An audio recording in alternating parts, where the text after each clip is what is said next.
We are entering the div component section of the class. I want you to take a quick look at what this is. This is a div. Okay, I'm going to actually remove some of this styling so that you can see what a div looks like. That's a div.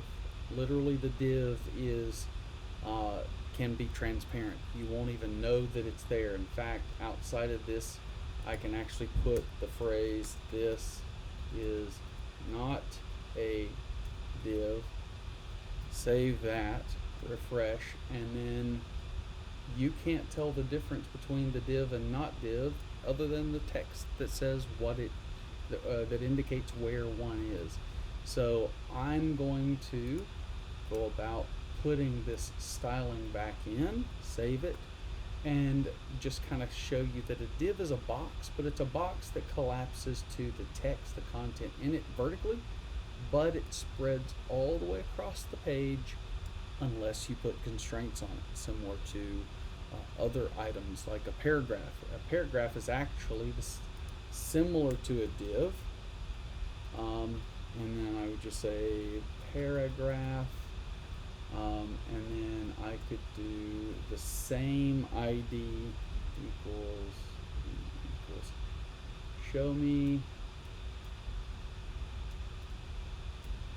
and save that, and it's going to act the same. So why a div?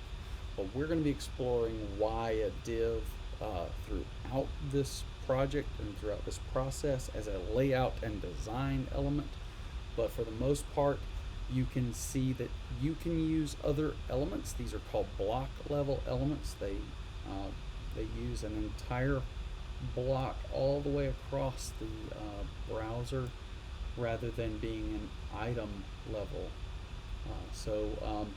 We're going to go on ahead and make a div. So what I would like for you to do is to build a page with a few divs. So let's go on ahead and put a couple of these in. I'm going to copy and paste them, and then we're going to change these to say div, and this one's going to be div 1, div 2, div 3. Okay, we're going to save those. You're going to notice that the color goes away, and now we're going to come in and say div 1. So now we have div 1 showing. We're going to copy and paste this and do div 2 and div 3.